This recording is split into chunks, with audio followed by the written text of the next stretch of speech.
Kemudian dapat kami sampaikan, ada 20 orang pegawai pemerintah non pegawai negeri, PPN-PN, yang sudah terlanjur mengikuti seleksi CPNS karena tidak mengetahui bahwa pelaksanaan seleksi P3K dilaksanakan dalam 2 tahap. Juga terkait dengan tenaga non-ASN yang tidak lolos seleksi tahap pertama dapat mengikuti seleksi tahap 2, sementara tenaga non-ASN yang tidak lulus seleksi tahap 1 dan 2 akan dipertimbangkan untuk menjadi PPK paruh waktu.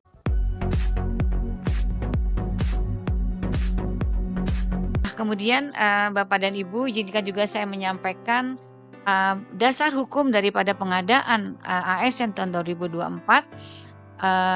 Selain yang disampaikan oleh Ibu Pimpinan DPRI, Ibu Kanjeng Ratu Hemas, bahwa memang dengan kita sudah ada dasar hukum yaitu Undang-Undang Nomor 20 tahun 2003 tentang ASN, dan terima kasih atas dukungannya bahwa memang kami sekarang sedang berjuang untuk menyelesaikan peraturan pemerintah. Peraturan pemerintah mengenai manajemen ASN sudah di meja Presiden, mudah-mudahan dalam minggu ini sudah bisa ditandatangani oleh beliau karena sudah dalam proses paraf, jadi sudah tidak ada masalah, sehingga tinggal nanti bagaimana pelaksanaan dari peraturan pemerintahnya.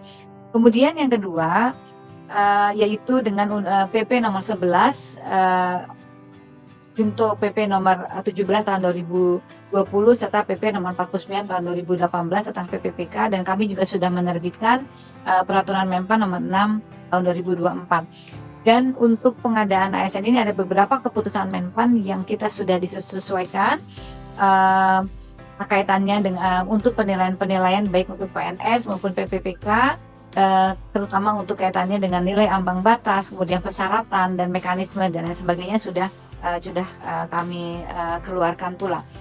Selanjutnya Bapak dan Ibu sekalian, di dalam layar bisa Bapak dan Ibu bisa melihat bahwa saat ini kami sudah mencantumkan mengenai bagaimana tahapan pengadaan CPNS untuk tahun 2024.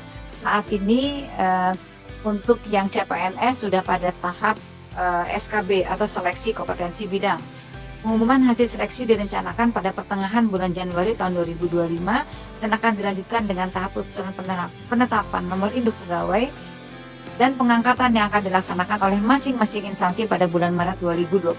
Dapat kami sampaikan Bapak dan Ibu sekalian bahwa animo masyarakat untuk mendaftar CPNS sangat tinggi. Jadi terdapat 3.572.660 pendaftar yang submit lamaran untuk memperebutkan 248.970 formasi. Jadi animonya memang cukup tinggi. Nah, kemudian Kementerian Pan-RB selanjutnya juga akan fokus untuk melakukan penataan non-ASN sebagaimana diamanatkan oleh Undang-Undang ASN, di mana di pasal 66 bahwa pegawai non-ASN atau nama lainnya wajib diselesaikan penataannya paling lambat Desember 2024.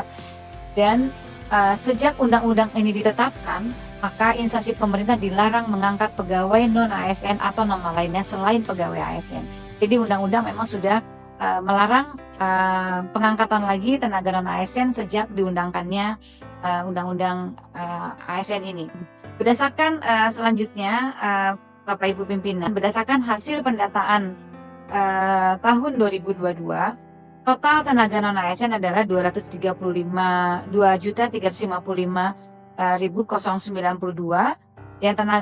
dan selebihnya memang sudah ada yang sudah kita selesaikan, dan tenaga administrasi ternyata menjadi pegawai dengan persentase terbesar yang diikuti dengan tenaga pendidik, tenaga teknis, tenaga kesehatan, dan penyuluh.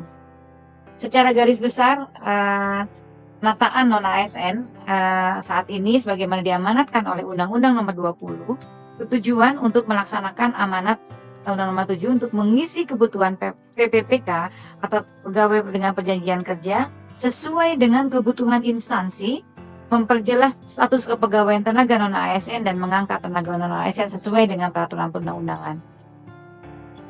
Dalam seleksi CASN untuk tahun 2024, pada seleksi PPPK formasi 100% akan diberikan untuk tenaga non-ASN. Jadi ini mekanismenya seperti tadi yang disampaikan, ada pelamar prioritas P1 dari 4 bidang, kemudian SHKP HK2, yang ketiga ada tenaga non-ASN, dan yang terdata database BKN tersisa 1,7, dan yang terakhir ada tenaga non-ASN yang aktif bekerja di instansi pemerintah. Jadi pelamar yang telah mengikuti seluruh tahapan seleksi dan tidak dapat mengisi lowongan formasi, maka dapat dipertimbangkan untuk menjadi PPK paruh waktu.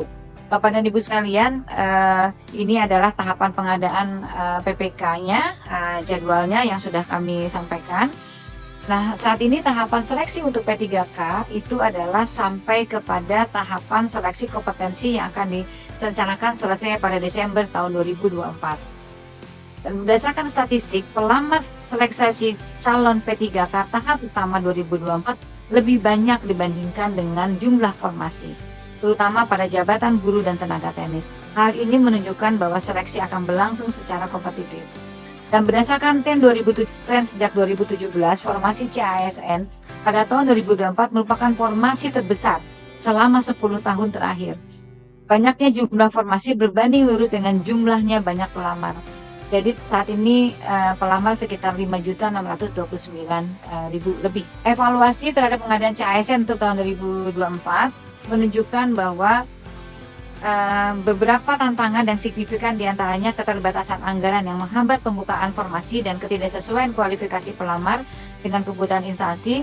Untuk mengatasi tantangan ini tentunya perlu koordinasi antar kementerian untuk mencari solusi atas permasalahan anggaran. Tadi juga sudah disampaikan mengenai 30% dari Undang-Undang HKPD.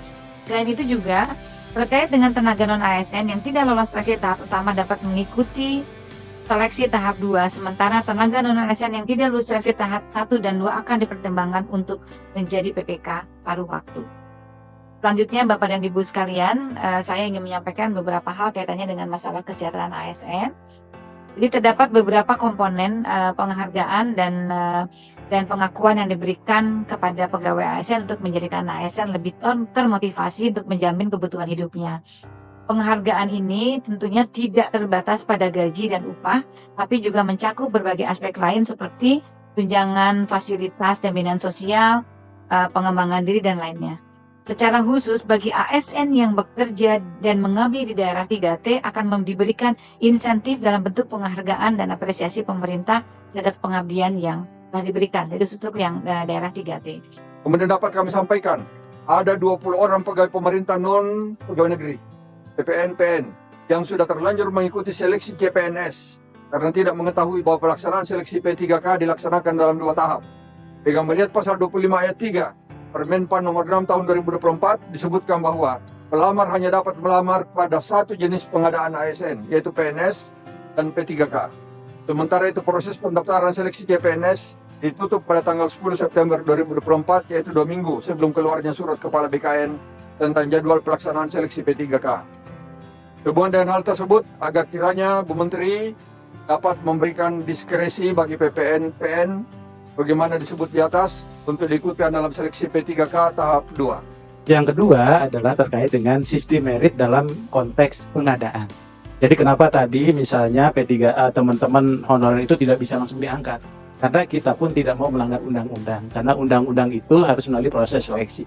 Tapi seleksi bagi tenaga non-ASN itu sesungguhnya itu diberikan afirmasi 100%. Jadi sepanjang tadi formasinya diusulkan, kemudian mereka ikut mendaftar, maka kemungkinan besar untuk lulus jadi P3K itu bisa 100% sebagaimana disampaikan oleh Bu Menteri.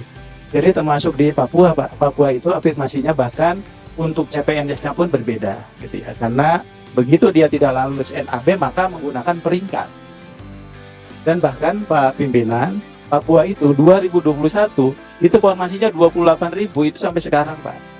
Cuma persoalannya mohon maaf di daerah berganti-ganti orang, Pak. Dan itu di luar kewenangan kami. Sehingga begitu orangnya ABCD tiba-tiba ada lagi di EFGH kan gitu ya. Jadi kita bingung lagi ya. Sehingga ini akan menyebabkan itulah yang terjadi. Oleh sebab itu, kesempatan untuk P3K itu bahkan Bu Menteri Kebijakan itu membuka 2 periode, Pak. Jadi ketika periode 1 tidak terpenuhi seluruhnya, maka silahkan masuk ke periode kedua. Nah, terkait dengan 30%-nya, maka disampaikan Bu Menteri tadi, ada pengangkatan P3K paruh waktu. Kenapa ada paruh waktu? Karena ada pemerintah daerah tidak bisa membayar sesuai P3K penuh waktu. Oleh sebab itu, maka diberikan paruh waktu itu supaya dibayarnya tidak dengan belanja pegawai dulu, supaya tidak mengganggu 30% tadi. Akan tetapi bagi mereka yang paruh waktu tadi, dia punya kesempatan untuk tetap dapat NIP yang sama, sehingga dia memiliki legalitas hukum dengan status kepegawaiannya. Jadi begitu nanti Pemdanya sudah memiliki anggaran untuk membayar secara penuh, maka dia boleh langsung diangkat. Tapi dia tetap sudah memiliki NIP.